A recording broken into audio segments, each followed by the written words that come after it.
Assalamualaikum warahmatullahi wabarakatuh. Perkenalkan, saya atas nama Reskiana dari program Studi Pendidikan Ekonomi Semester 3, Fakultas Keguruan dan Ilmu Pendidikan Universitas Muhammadiyah Bone. Nah, dalam kesempatan kali ini, saya akan memaparkan sebuah resume dengan mata kuliah Sistem Informasi Manajemen dan dosen pengampu Ibu Fatmawati SPD MPD. Di sini ada 4 poin yang akan saya paparkan. Yang pertama, konsep sistem informasi berbasis komputer. Yang kedua, struktur sistem informasi manajemen. Dan yang ketiga, tren teknologi informasi. Dan yang keempat, perangkat lunak dan konsep perencanaan sistem informasi. Baik, materi pertama yaitu konsep sistem informasi berbasis komputer. Yang pertama, sistem informasi akuntansi. Sistem informasi akuntansi adalah sebuah sistem yang bertugas menangani formulir, laporan, dan catatan, serta menyusunnya, menganalisis, mengklasifikasikan, untuk kemudian mengolahnya menjadi informasi. Selanjutnya yang kedua, sistem informasi manajemen. Sistem informasi manajemen atau SIM adalah sekelompok atau sekumpulan proses di mana data dapat diolah, dianalisis, dan ditampilkan supaya data tersebut menjadi berguna untuk kebutuhan pengambilan suatu keputusan. Sistem ini merupakan alat yang sangat berguna untuk menunjang dan mengendalikan operasi perusahaan. Dan yang ketiga, sistem pendukung keputusan. Sistem pendukung keputusan adalah bagian dari sistem informasi berbasis komputer, termasuk sistem berbasis pengetahuan atau manajemen pengetahuan, yang dipakai untuk mendukung pengambilan keputusan dalam suatu organisasi atau perusahaan. Yang keempat, sistem pakar. Sistem pakar adalah suatu sistem komputer yang bisa menyamai atau meniru kemampuan seorang pakar.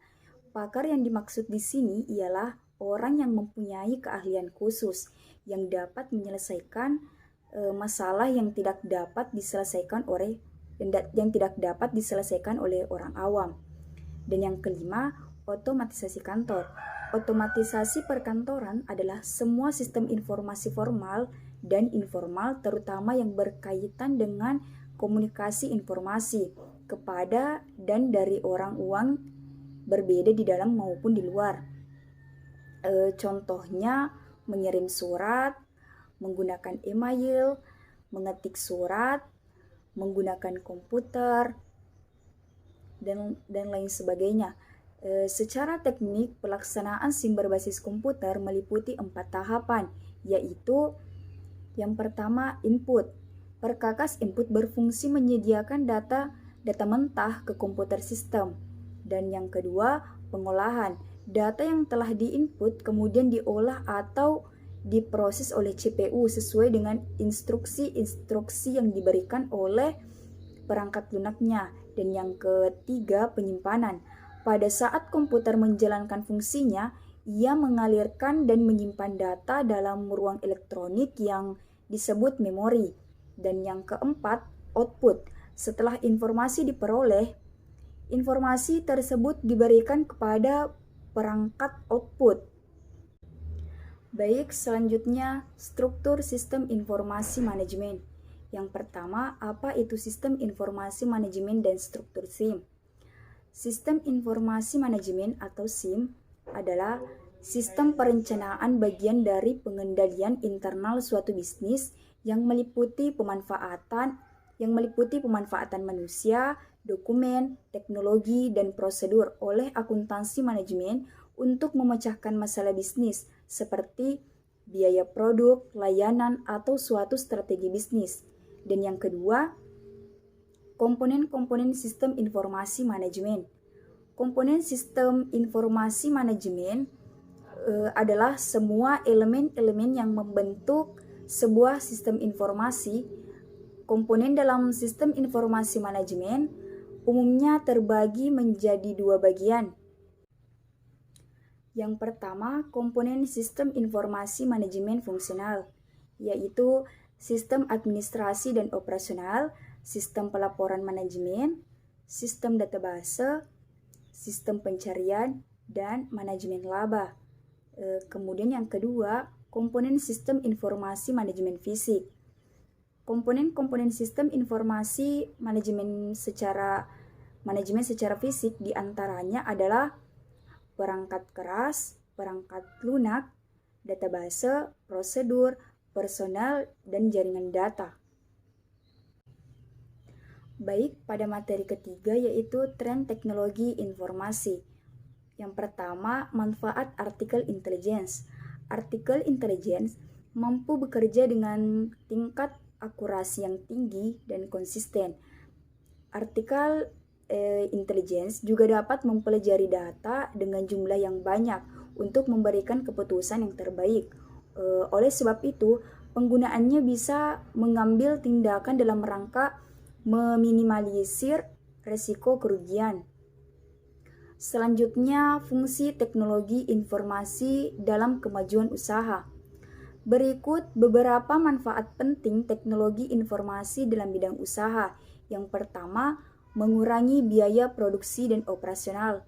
Dan yang kedua, kemajuan teknologi dan informasi dapat membantu perusahaan dalam mengurangi biaya produksi, sehingga perusahaan akan mendapatkan keuntungan yang besar dengan mengeluarkan pengeluaran yang sedikit.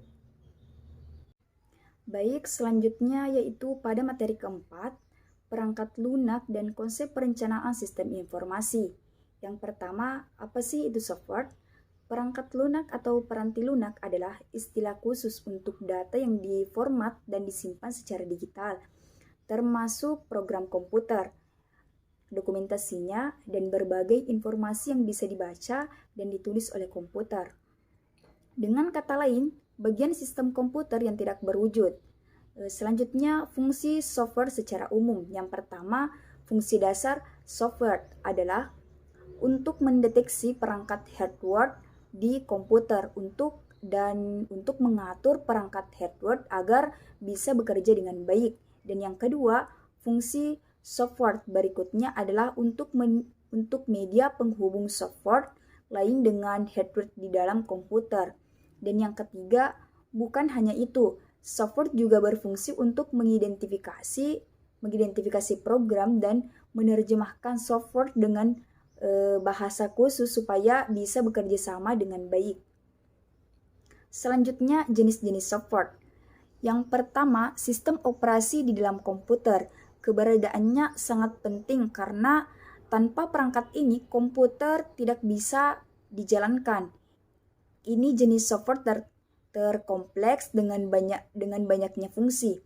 Disebut saja seperti mengatur hardware, memberi instruksi kepada prosesor, dan masih banyak lainnya. Dan yang kedua, software pengolah kata. Contohnya, software yang paling populer untuk jenis ini adalah Microsoft Word. Tentu aplikasi ini bukan nama yang asing karena sering kita gunakan.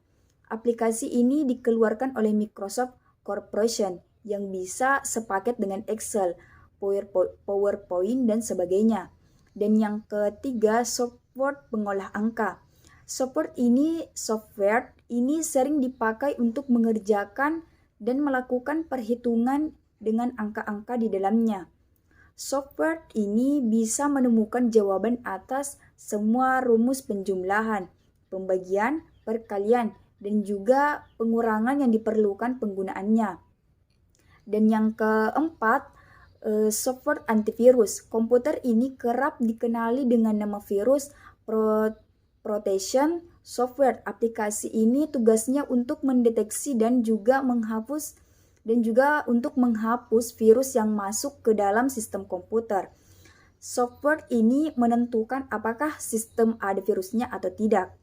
Umumnya, jenis software ini bekerja dengan memindai file dan dokumen di komputer. Baik, itulah tadi pemaparan dari saya. Apabila ada kesalahan dalam penyebutan kata mohon dimaafkan. Sekian dan terima kasih. Wallahu muwaffiq ila aqwamit thoriq. Wassalamualaikum warahmatullahi wabarakatuh.